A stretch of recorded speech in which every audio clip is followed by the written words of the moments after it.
I'm in here this morning, I'm thinking, and I really truly want to ask a question.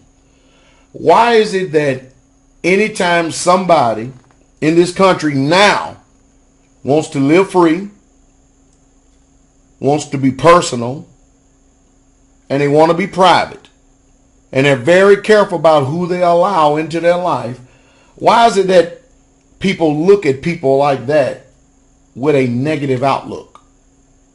And why do they attack them with verbal words? I mean, they verbally assault them. Why? I mean, after all, what kind of freedom in this country that you have if you don't have property rights, personal rights to exist and live the way that you see fit to live?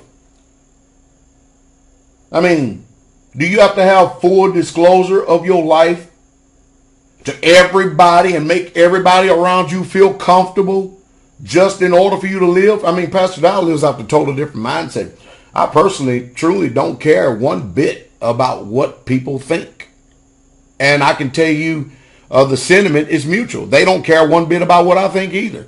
But yet and still, anytime you're different than somebody else. I mean, I'll give you an example. Here at Straightway, we're a holy people. We believe in following the King James Version of the Bible. We follow the Bible. We believe in being holy and living a separate and quiet and peaceable life. You'll never see the police come screaming down the road, down here, down the street and stuff because we're committing some type of crimes or acts of immorality, or the children or the wives are being abused, or people being murdered and killed, and or there's drug use. We don't do all that stuff. We don't do none of that stuff. And yet and still, why is it that whenever a people chooses to live holy, a separate, holy, clean life, that they always looked at in a negative eye? I mean, up here in this county and stuff, almost every official has an adultery and fornication problem. I don't care if it's a government official or a preacher. The preacher up here in this little bitty town, the preachers have got a bad problem with fornication and adultery. I mean, it is literally off the chain up here. But yet and still, these people are not living anything what the Bible says.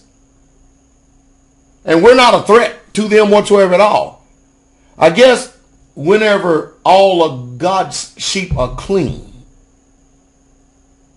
and their life is clean, all the dirty people feel guilty. I guess that's what it is. And the reason why I bring this up, because I'm sure that many of you Israelites out there are experiencing the same thing. People they just cannot be comfortable with you living. Number one, it's your life. You are living and breathing the air, but they cannot be comfortable with the decisions you make, especially when you choose to follow Yah, especially when you come to the knowledge of the truth that a lot of these traditions, that a lot of these things that religion has promoted is nothing but lies. It's all fallacy. But it's amazing how that they are very adamant about judging you and cutting you off when you no longer walk after the same rule that they do. It's as if, and believe it or not, they view you as if you have never ever once understood what they understood. Do you not think that is remarkable and amazing? I tell you, the level of hypocrisy in this country is utterly amazing. Like I said, hey, we're law-abiding citizens. We really truly are. We don't live immoral lives. We live a very clean life. People may not like our stance, but we've never physically hurt anyone. We don't go out and do recreational drugs. I think that if you're going to be holy in this generation, that you're going to have to do it outside of those cities.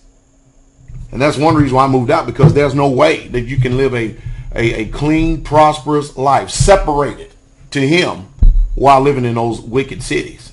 And that's just the truth. You go look at the history of our people, besides being in captivity, you look and see where they lived at. That's because they're able to serve the Father. You know, what's amazing about me is that I often tell people over and over and over again, because I've lived in the cities. I've been out there. I know what it's all about. But I often tell them over and over and over again, I would not be as close to Yah today, and I would not know what I know today if it wasn't for him showing me clearly the way that he described and laid out the blueprint in the book of Acts, the way that we should be living as his people. And because I did obey his voice, I did read with understanding, and I did come out and I separated myself from the world. I have not had the negative influence of Christianity or any religion. I've been separated long enough to where I can only hear his voice because I know what the Bible says. And when somebody comes with something other than what the Bible says, I can tell if it's a tradition, a religion, or philosophy. Here, when I wake up every day, I see Israelites. I see beautiful faces, kind-hearted spirits. I see children. I mean, our children actually have a life to where they can be children. They enjoy themselves. We all enjoy ourselves. We love the way that we live. But I can tell you one thing, your flesh is not going to like serving the Most High.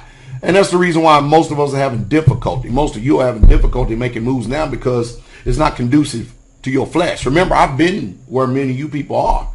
And I'm not telling you to come out just so I can make life miserable for you. Life is already miserable for you. I know how life is. I know the challenges that go on in those cities. I know exactly how it is, especially if you're yoked up with a spouse that won't even follow you. If you're a man, as you follow Christ. I mean, that's double trouble. That's double trouble.